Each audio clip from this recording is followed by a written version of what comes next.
Hi everyone, it's Brianna and this video is going to be about the things that I wish I did in law school. So hopefully this video will be helpful to someone who's in law school now.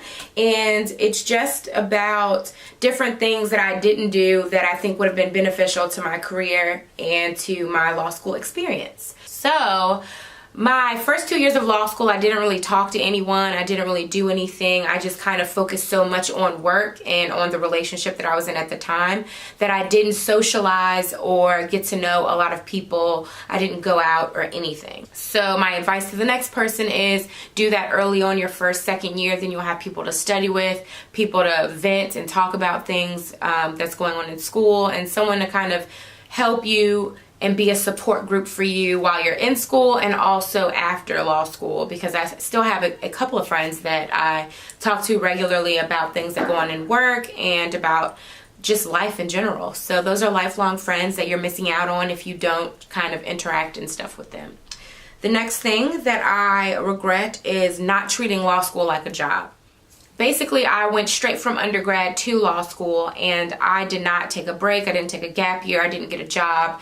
And so I kind of didn't really have that professional life or that professional lifestyle to kind of use as a vantage point when trying to study and be successful in school. So hopefully that's helpful to someone else out there. Treat it like a job. Wake up early. It's your 9 to 5.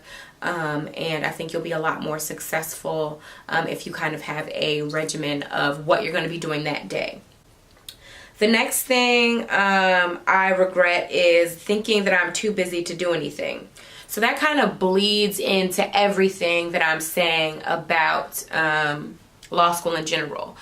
As soon as I got to law school, when I saw how much I'd have to read, and it was hard understanding everything because it was a new material, it was new language, new words that I had to understand, a new way of writing. Just everything about law school is different than undergrad. So I was just freaked out, and because I wanted it to be such a priority, I kind of let everything else kind of dwindle. Didn't talk to my family, didn't talk to my line sisters or my friends or anyone, and I kind of let those relationships suffer because I thought this was the only thing I had to do. Didn't hang out with people because I thought I had to study, I had to do everything. Like I had to focus on school.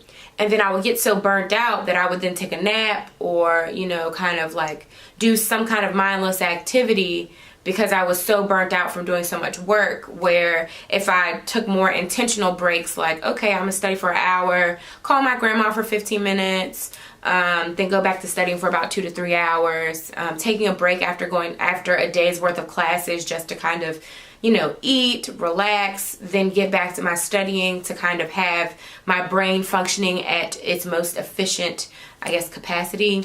I think that would have been a lot more beneficial.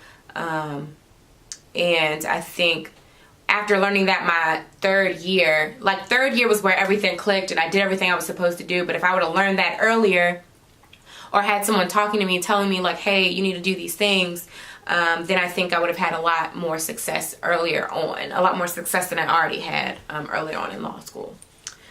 Let's see. The next thing, listening to complaining classmates. So a lot of people complain, and that's kind of human nature, but you gotta like get away from that because it's not helpful. Bottom line, if your friends are saying negative things, sometimes you just have to be the cheerleader, which is draining, but at least you're kind of putting yourself out there, helping them by encouraging them, but also not kind of internalizing the negative things about a thing that a professor is doing or the amount of work that you have, because at the end of the day you're still going to have that exam and you're still going to get graded, and complaining about it isn't going to make it easier. So yeah, the last thing that I have is ignoring material from classes that I wasn't interested in. So basically, I knew I wanted to be a prosecutor. I cared about criminal law. All the other classes I wasn't passionate about, didn't care about, and probably didn't do as well as I could have because I was just like, okay, well, I have to learn this for law school and for the bar, but after that, it doesn't matter, and I don't need to know it. So a lot of those classes are super useful. People have questions. You may have questions about things in life, about contracts that you sign, about business transactions that you may be interested in taking and making, and the legal repercussions of those things. And I still have my outlines, and I still have, you know, a lot of the material, and friends who are in that class are studying those things now. But I wish I paid a little bit more attention to a lot of the other classes, because they are a part of your daily life. They are going to come up at some point, and you kind of want to know just the basics about everything that you are in debt like for learning about. So I would just encourage you guys to, you know, although that may not be something that you're interested in right now, your interest may change and you may want to learn about that stuff. Or, you know, something may come up in life where you want to know the answer, and you knew that you used to know the answer, but you kind of just dumped it out of your brain because you weren't interested in it, or you didn't have a test on it anymore.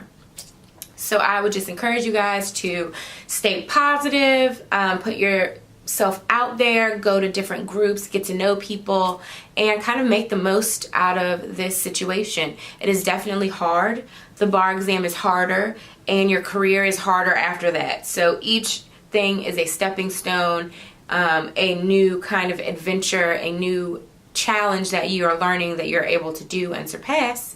And yeah, hopefully this video was helpful to someone, and I'll see you guys in my next video. Bye.